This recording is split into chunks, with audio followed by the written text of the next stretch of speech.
Welcome friends, we are going to come up with some ideas today. That is what we will do. My name is Darin Eich and I'm from BrainReactions, and we're an innovation generation company located in Madison, Wisconsin. We work with clients all over the country, large companies, and do trainings too for folks about how to become more innovative, how to generate more ideas, how to generate better ideas. We've done a lot of that, and we spent the last 3 years, I think, trying to figure out systems to do better idea generation, systems to do really effective brainstorming. And over this course of 3 years, we've learned a lot, we've researched a lot, we've tested a lot of things.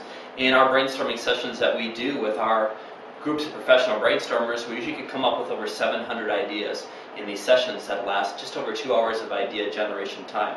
But we think that we can take a lot of these methods too and let you take a stab at them. Let you try coming up with some ideas based on some of the tools that we have created. So before we get started with the ideas, what we're going to do is we're going to walk you through, introduce each one of these tools to you, and then give you some space to be able to come up with ideas using these tools for your question.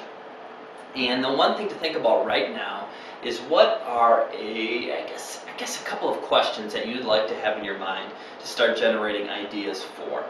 Generally, we find questions come in 3 different categories, I guess. The first one is new products. What are ideas for new products we could create? So that's a question you might be able to work with. What are ideas for new products I could create if you're in that kind of business? A second one is, what are ideas for, what are new marketing ideas? You know, whether it's a product that we want to market or a service we want to market or marketing our organization, what are ideas for marketing? What are new marketing ideas?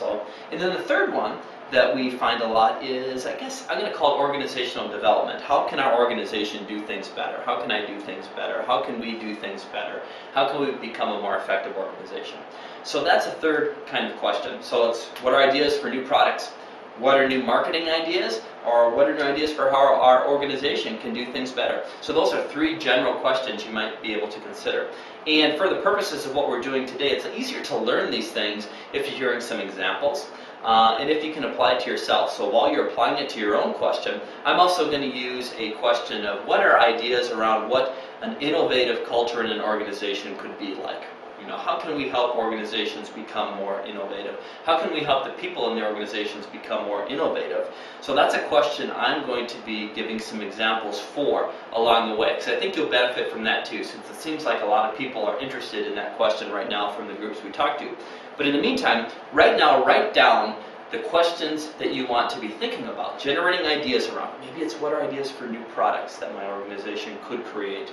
Maybe it's, what are ideas for new marketing campaigns or new ways to market what we're doing or market this particular product or service. Or maybe it's, what are ideas for how our organization can do something better. Things like that. So spend a moment thinking about that question.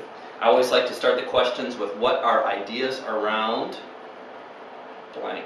What are ideas around new products we could create, for example? Things like that. So before we get started with the tools again, how we use these tools is important, and how we think about innovation and how we think about generating ideas is really, really important.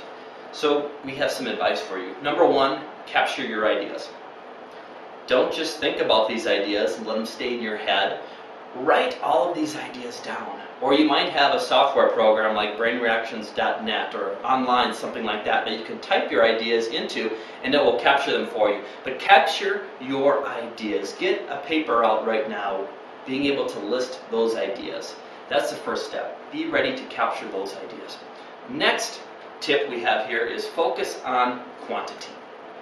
Focus on quantity. During this time that we're going to spend together showing you these idea generation tools, set a goal for yourself, maybe to come up with over 50 ideas during this hour. Wouldn't that be amazing to come up with 50 ideas? Very doable. Most people that do this can come up with about 50 ideas through using all of these different tools. So try to generate a large quantity of ideas, and that means capturing all of the ideas that come in.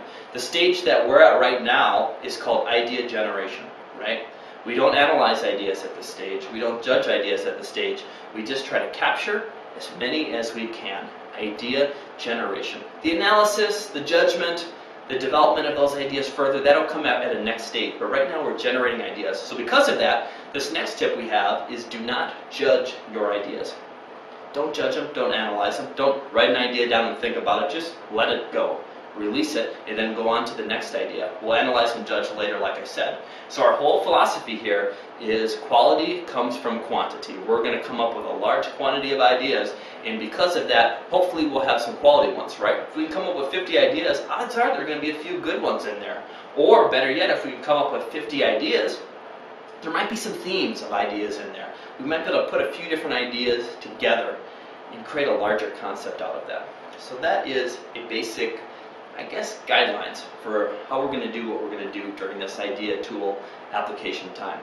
So the first idea tool I'd like to introduce is some foundational ones. When we do our brainstorming, when we do our idea generation, the first thing that we always try to do is break the question down, right? Break down the problem, break down the opportunity, break it down into attributes. So this first idea generation tool is the most important one we use. It's just called attribute breakdown. So what you want to do is take your problem or your question and break it down into parts, right? So think about that right now. So for example, my question of what are ideas around how an organization can become more innovative or how we can create a culture of innovation in an organization, I'm going to break that down. Okay, within that is an organization, and there are individuals in an organization. That's an attribute, who the people are. There are also teams and groups in that organization. Who are these teams or groups? Also, there is, I guess, a structure of the organization. How is the organization structured?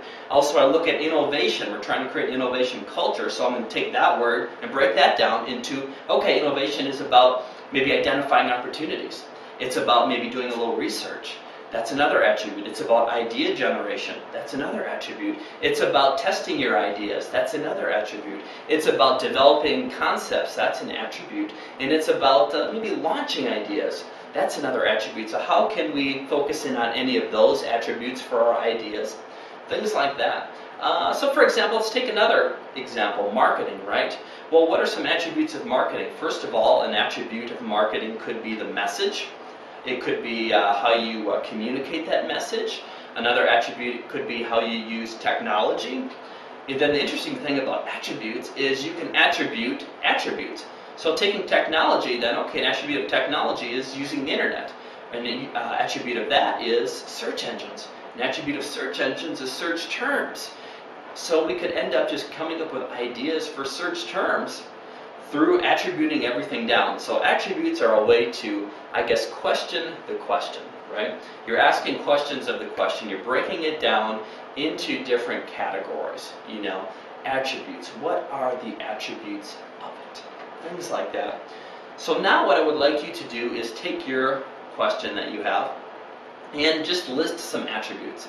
These are kind of catalysts to help you come up with ideas. List out a number of attributes of your question, and within each one of those attributes, you have the opportunity to generate ideas. So take a few minutes right now and list as many attributes as you can.